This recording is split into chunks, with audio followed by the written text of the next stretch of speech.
The Microsoft situation, ladies and gentlemen, it does not bode well for the smaller, and I'd say like more creative studios that Microsoft has acquired. And in this video, I'll provide a bit more insight into why these shutdowns are happening, where Microsoft made huge missteps that's leading to this chain of events that is just awful for these smaller developers. And it's already bad enough that back in January of 2024, Microsoft laid off 1,900 Activision Blizzard and Xbox employees.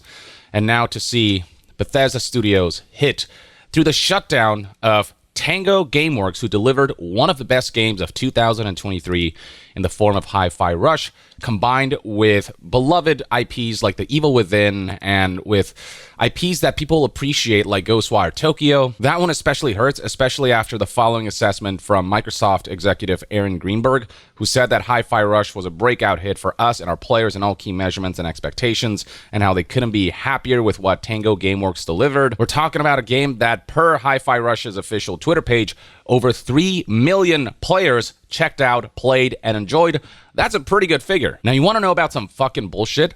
Apparently, behind the scenes, Microsoft held a town hall with ZeniMax employees, and they talked about what they need from them in the future. And frickin' Matt Booty, head of Xbox Games, straight up said that we need games that are essentially descriptive of what Hi-Fi Rush was after killing the studio that made it. He specifically said, we need smaller games that give us prestige and awards, Booty told employees.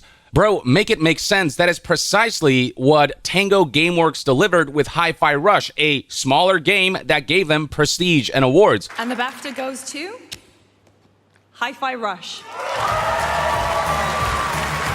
And the Game Award goes to Hi-Fi Rush.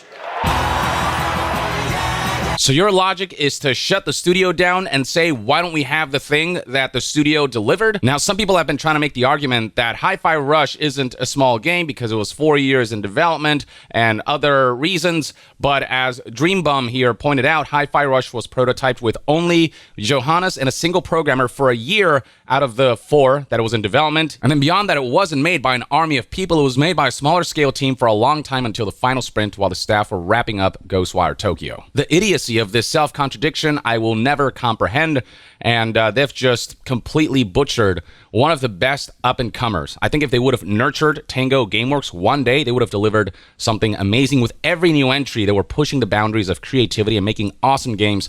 I think they would have done incredibly well if they had been given a chance to grow and to garner a loyal audience over time. When you think of some of the most prestigious game studios today, like From Software and Larian Studios, keep in mind that those studios did not achieve overnight success. They were at it for many, many years. It took many, many tries before something really clicked and something really highlighted their talents and their identity, and the kinds of games they make became widespread. That's the kind of potential that I think Microsoft wasted by shutting down a studio like Tango Gameworks. And something that hasn't been highlighted is how messed up the timing of Microsoft shutting down the studio is. As noted by artist Emilio Lopez here, they closed down Tango Gameworks after the biggest holiday week in Japan, Golden Week. A lot of the staff was away on vacation, including the game's director, just having a good time, taking a break, celebrating, and then they woke up to discover some really depressing news. And then there's the shutdown of Arcane Austin, who, yes, did have a complete and utter flop with the Redfall live service, but keep in mind that this is the same studio that worked on Dishonored, that made Prey, some of the most renowned games right now. The potential there was immense, a potential that was kind of corrupted when they were encouraged to make a live service instead of what they specialize in. One really messed up aspect about Arcane Austin's shutdown that does impact customers and consumers is that they were working on a big patch, a DLC for Redfall, and among the features that they were going to introduce with that update was an offline mode that is no longer in development. Now Redfall will always be online only, and what that means is that when one day the servers shut down, this game will be lost forever. The fact that they shut Arcane Austin down before they could preserve their game is just utterly fucked up. And what we're looking at here is basically a similar situation as The Crew, which recently shut down servers and kickstarted a whole movement for game preservation, as that game was essentially taken off of people's libraries. Whether you like it or not, it is a game, a product that people purchased, and it shouldn't be up to a company to go in there and strip them of something they bought. And they were working on this DLC shortly before the shutdown was announced. As Juice had pointed out here, Redfall's DLC was being worked on 5 hours ago. There's a tweet that was posted shortly after the announcement of the studio shutdown. And all this especially hurts when you consider that Microsoft as a company as a whole beat expectations with quarterly profits that rose 20% to nearly $22 billion. And when you consider that the payout that they gave to Bobby Kotick when he exited Activision Blizzard could have supported Arcane Austin and Tango Gameworks employees combined for the next 17 and a half years. Now let's get into the nitty-gritty of why these shutdowns have happened, what changed within Microsoft that from a business and pleasing investors perspective necessitated this unfortunate move. So Matt Booty, in an email to employees, said that this is all about prioritizing high-impact titles and further investing in Bethesda's portfolio of blockbuster games. So what he's saying here is essentially we want to invest in IPs that are bigger and more well-known, like your Fallouts and Elder Scrolls, instead of your Dishonored's and Praise, instead of your Hi-Fi Rushes and the Evil Within's, stuff that has the potential to sell tens of millions of copies instead of the stuff that has the potential to sell a couple million copies. So the stuff that investors drool over instead of the stuff that creates a variety of creative output within a company and its development endeavors. But what the hell happened? Microsoft promised numerous times that Microsoft would not shut down Arcane Austin despite Redfall's failure. There are plenty of headlines where they expressed their full support when it comes to nurturing studios like Arcane Austin and Tango Gameworks. They plan to reinvest in this studio. I mean, so many headlines basically indicated that Microsoft was gonna support these studios for the long term.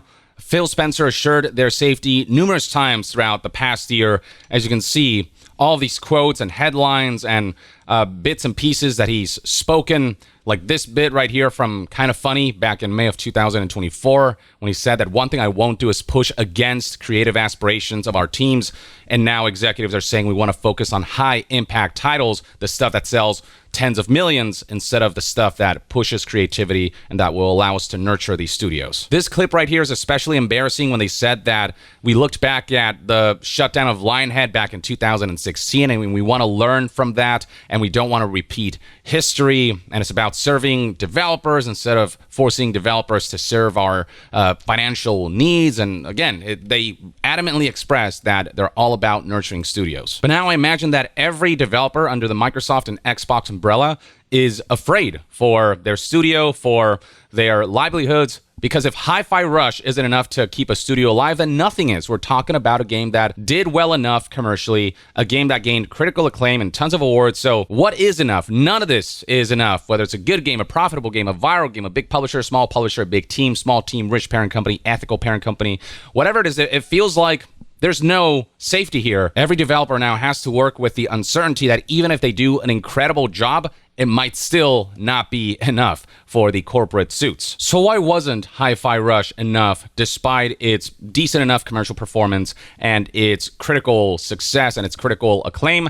Some insight is provided in this Jason Schreier investigation that he published via news outlet Bloomberg. The headline here reads, Microsoft's Xbox is planning more cuts after studio closings. That's right, ladies and gentlemen. First thing to note is that it's not over, and we don't know who's going to get cut, what their plans are for the future, but expect more bad news over the coming weeks and months as Microsoft tries to fucking unravel the mess that they drove themselves into. It's especially infuriating to learn that Tango Gameworks and Arcane Austin were in the middle of pitching games before they were shut down. So for example, Tango Gameworks was actually pitching a sequel for Hi-Fi Rush that could have made the IP much more widespread. They could have taken that IP to the next level, but they were shut down before that potential could be achieved.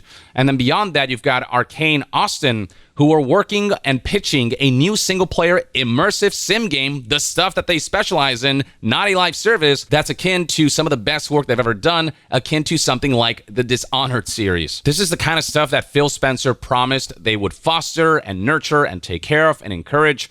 And now those kinds of endeavors are being cast aside in favor of your big, massive AAA releases that aim to achieve, Call of Duty numbers or Fallout and Elder Scrolls numbers, you name it. Now, during the town hall meeting with ZeniMax staff, Matt Booty didn't detail why Hi-Fi Rush and its development company was shut down. He did praise Hi-Fi Rush, though, like that means much of anything. But he did provide a reasoning for the shutdowns in general, and it's fucking frustrating to read what he said. He said that the company's studios had been spread too thin, like peanut butter on bread, and that leaders across the division had felt understaffed, so they decided to close the studios to free up resources elsewhere for the more quote-unquote high-impact titles. You're freaking Microsoft. You are a $3 trillion company, and I thought the whole point of acquiring thinly spread companies like ZeniMax was to provide the financial support and the resource support to support those companies, to allow these developers to do their best work in the best creative environment. That was what was promised. That was what Phil Spencer said he would foster.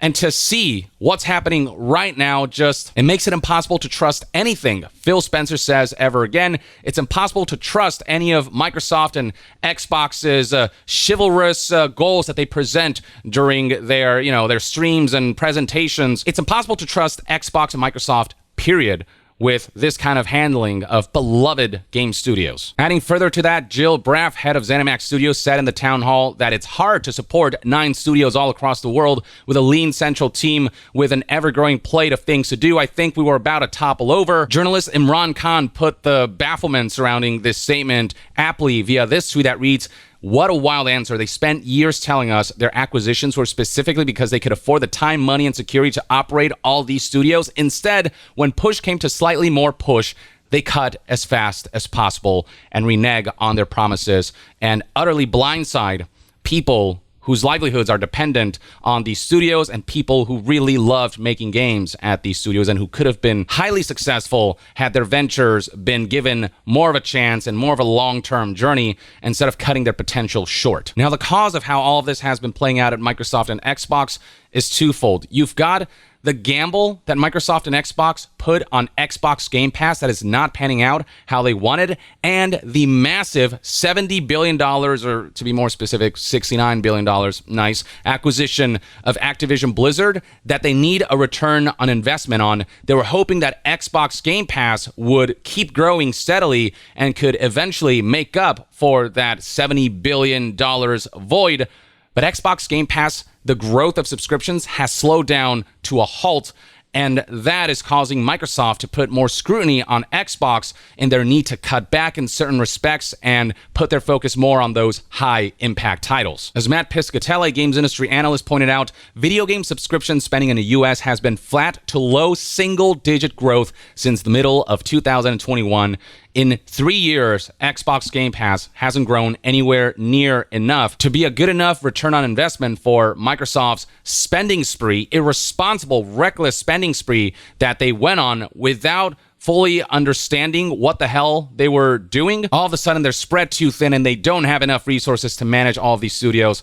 Well, the fact of the matter is that they are appeasing investors. They don't like seeing a $70 billion hole that isn't filled at a rate that sort of indicates a long-term positive prospect for Microsoft's finances that will make their investment grow. The only reason that Xbox's recently quarter revenue was up by 62% was because the Activision Blizzard acquisition went through and the revenue from their games made up for some of the slack. But if it hadn't been for that, Xbox gaming revenue would have been down approximately 5% year over year, no growth. And as is quoted here, with no software and service growth and sharp hardware revenue decline, that would be not a good look in the eyes of investors. And so now they're making cuts, and more cuts will come after the shutdown of Tango and Arcane Austin. And no doubt that the affected studios will be the ones that are some of the most beloved, sort of smaller teams making smaller scale games that are not Call of Duties and Fallouts and Elder Scrolls. And I fear for them, and I fear for the variety of creativity that you'll see from Microsoft and Xbox's video game output. News outlet The Verge also conducted an investigation and provided additional insight, saying that sources at Microsoft are expressing a growing level of discontent and fear among Xbox employees about what comes next, understandably so, and that Microsoft is currently facing issues involving a slowdown in Game Pass subscribers, lackluster Xbox console sales, and game launch delays, a perfect storm that has led to Phil Spencer having to break his promises and go in a very corporate route that is not fostering some of the smaller, more creative studios. It's also a big part of why Microsoft and Xbox published titles are no longer exclusive and are launching on platforms, on competing platforms like PS5 and even the Nintendo Switch. Microsoft is even debating internally on whether Call of Duty should be brought to Game Pass, whether that will negatively impact sales of Call of Duty, the kind of typical revenue that the series generates for Activision Blizzard, if that will be undermined by Game Pass. Outlook is seemingly shaky enough that even Hellblade 2, which comes out a little later this month, is being considered for a PlayStation 5 release. If that ever happens, says The Verge, at this point it's not clear if even that would be considered a success. Next up, we have this Video Games Chronicle article that further details why there's been this big shift that is leading to studio shutdowns of the developers who are not making the more high impact titles.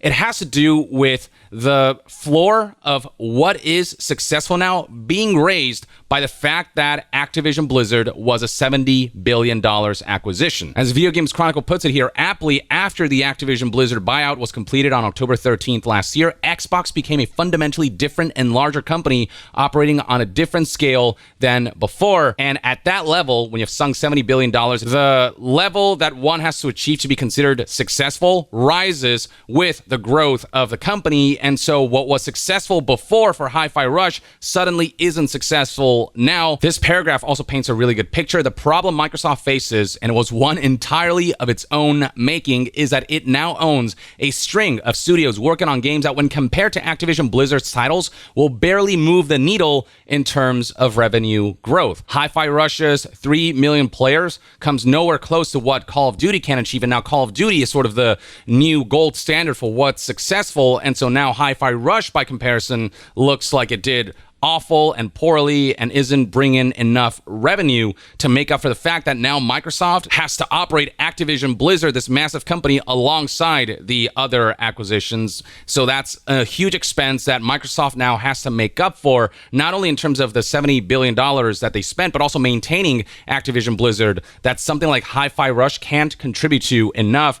And the same will likely be for other smaller studios titles, studios that are Microsoft acquisitions that now look teeny. So that statement that Aaron Greenberg made on April 21st, 2023, that Hi-Fi Rush was a breakout hit for us and our players in all key measurements and expectations, and how they couldn't be happier with what Tango Gameworks delivered. That's no longer the case in the post-Activision Blizzard acquisition era, because operations have ramped up so much at Xbox and Microsoft in the gaming division. So Phil Spencer can't keep those promises that he made about nurturing and fostering the smaller, more creatively driven studios. He was betting on Xbox Game Pass continuously growing and making up for the fact that Microsoft and Xbox are now significantly bigger because of that Activision Blizzard acquisition, and would tremendously help in filling that $70 billion hole that is a result of their mass spending spree. But because Game Pass has stagnated, now they have to make up for the more expensive operations and that $70 billion expenditure in other ways, like cutting studios such as Tango Gameworks and Arcane Austin, despite the quality games that they've produced. Daniel Ahmad, who is an analyst for the games industry, put it aptly, saying, "It's becoming clear to me that as Game Pass growth has slowed, Xbox is increasingly looking to take an IP-first approach to its consumer-facing business," referring to those more high-impact IPs. That's not to say service and platform aren't still important, but that it seems like Xbox wants its games to be profitable as standalone titles. And because Game Pass isn't growing, but also is eating into those standalone sales, the 60, $70 $20 purchases or however much a game costs. When, that stuff's coming to Game Pass, people are playing those for free and are not spending however much a game costs to buy them through digital stores or, brick and mortar stores. So Game Pass is almost like eating into those sales, but also not growing enough to make up for that occurrence. And so it's just not making enough money to make up for everything that's happened recently with their acquisitions and how much bigger they've become as a company. He continues, previously Xbox was looking at Game Pass as a way to offset development costs for its own first-party titles. It doesn't look like that's the case anymore, and also helps explain their recent exploration of releases on competing platforms, ongoing multi-platform instead of keeping their published games exclusive. Perhaps the best explanation of this situation was pointed out by Alan Feely here, who posted a screenshot of Brad Hildebrand, who is an ex-Microsoft/EA guy, summing up why these closures are happening currently, stating, quote, "There are two reasons why all those Bethesda studios close, and neither of them have anything to do with Bethesda directly.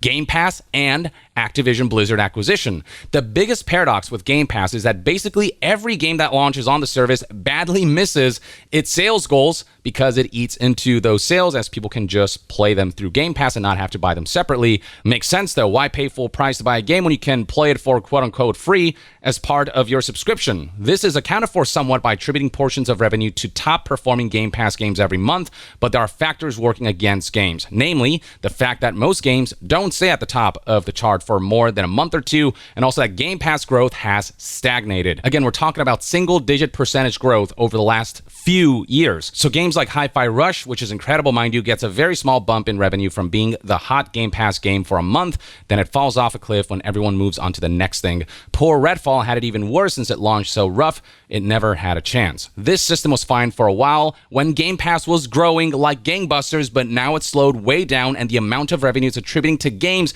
isn't keeping up with the budgets to make them, especially now that Activision Blizzard has been acquired and they have to fund those games, those developers, those expenses. But all that wouldn't have mattered even 3 or 4 years ago, because back then Xbox was basically a rounding error on Microsoft's books. The division made some money, but more importantly, it didn't cost that much, and other parts of the business easily covered the gap. Then Xbox went on a buying spree and spent a lot of money on Bethesda, but orders of magnitude more on Activision Blizzard. We're talking about $7.5 billion to acquire ZeniMax and Bethesda versus almost $70 billion to acquire Activision Blizzard. Now the Eye of Sauron has turned, referring to the Microsoft higher-ups under which Xbox operates, and Xbox is expected to start making that $70 billion back, or at least cut expenses to the bone and then some while they try. That brings us to Game Pass. So far, the big bets on driving new subscriptions haven't spurred near enough growth, despite the launch of games like Redfall and Starfield, which came to Game Pass on day one,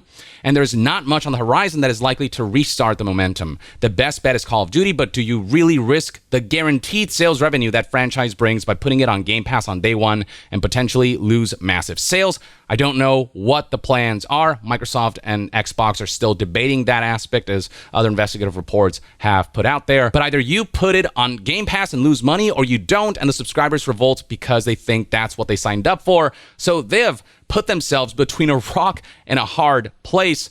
They really, again, did not think any of this through, and Phil Spencer's gamble on Game Pass just skyrocketing and taking off these last few years, that not panning out completely screwed over his plans. It's worth noting that Microsoft was expecting to garner 110 million Game Pass subscribers by 2030, which is an insane figure when you consider that last time Game Pass subscriber numbers were reported, back in February of 2024, the company reported 34 million subscribers. So they have 6 years to garner an additional 76 million subscribers to achieve their target of 110 million Game Pass subscribers by 2030. But as I've said, the growth of subscriber numbers for Game Pass has halted. It's, at this pace, not going to get there, nowhere close. The post concludes with Call of Duty will be fine, though, as will the other mega studios and huge IPs, the high-impact IPs, if you will.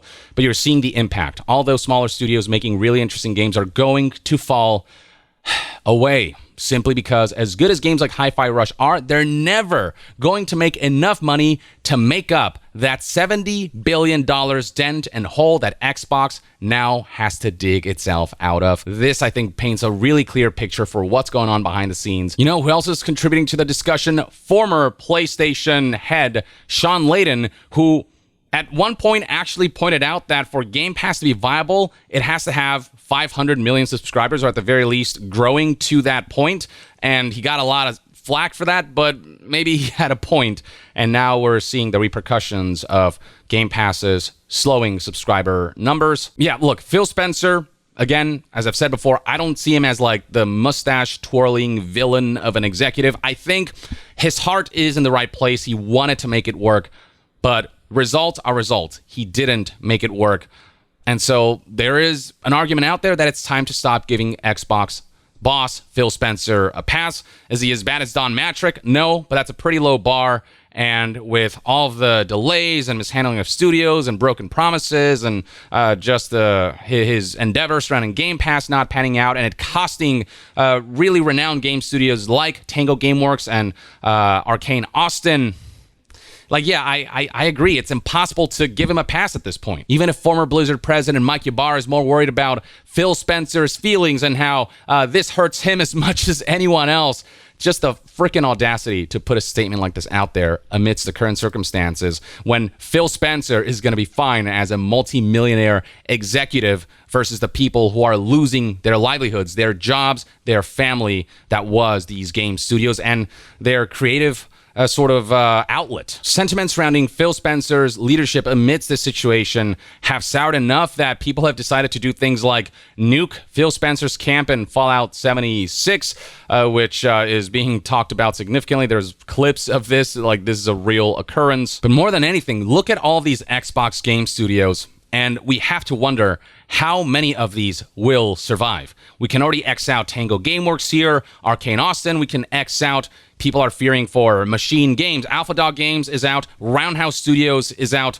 Only a handful are left. People are even fearing for id if it doesn't achieve numbers that can make up for that $70 billion hole. And if it can't make up for the kind of expenses that Activision Blizzard brings now as a subdivision of Microsoft now. And even Microsoft's own studios, many people feel aren't safe. And reports out there indicate that Microsoft might start cutting, not within ZeniMax and Bethesda, but also within their acquired studios and their slate of development studios. So, I mean, among these, who knows which ones will survive and which ones won't? People are fearing for Ninja Theory, which has Hellblade 2 coming out soon.